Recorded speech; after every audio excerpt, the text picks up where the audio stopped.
Hi, this is Pastor Eric Walter from Northeast Presbyterian Church, wishing you a great Saturday. I hope you enjoy this Father's Day weekend. You know, I've been reflecting on Mother's Day versus Father's Day. And Mother's Day we rightfully celebrate because we love our mamas. Father's Day, I think, is important to celebrate because we need our fathers, especially young men, to have the instruction and the direction that's given.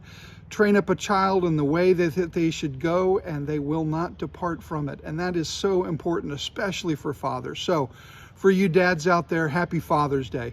I'm wearing my honorary, the closest thing I have to an honorary Father's Day shirt. You know, it's got a funny story behind it. When one of my sons was graduating from boot camp in the Navy, we took a trip up to Illinois to be there to observe and watch and celebrate them. And the morning of, I realized I didn't pack the shirt that I wanted to wear. So I had to quick run out, I think it was to a Target, and had to pick up this shirt. And it's as close as I have to an authentic, real Father's Day shirt. Fathers are important. They're a big part of our lives, and it's right for us to celebrate them. But I'm not going to be preaching on fathers tomorrow.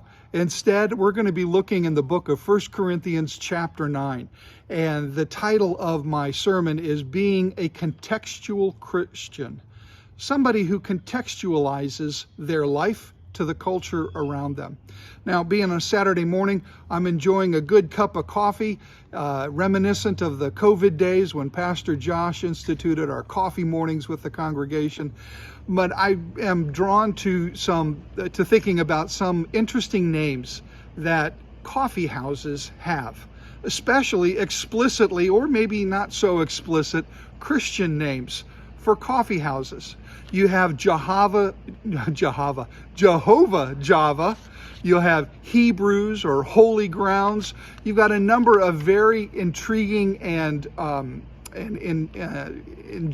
ingenious kind of names. And for the Reformed Presbyterian, I found one coffee house called the Reformed Barista. And likewise, to balance it out, for the Baptist brethren that we have, it is Brewed by Immersion. Those are great names, and they're so creative. But one that is common, you see around quite a bit, is the name Common Grounds. And that's significant because it ties into the text that I'll be preaching from tomorrow. 1 Corinthians 9, verse 21, where it says that Paul tries to find common ground with everyone so that he can preach the gospel to them. And that's important.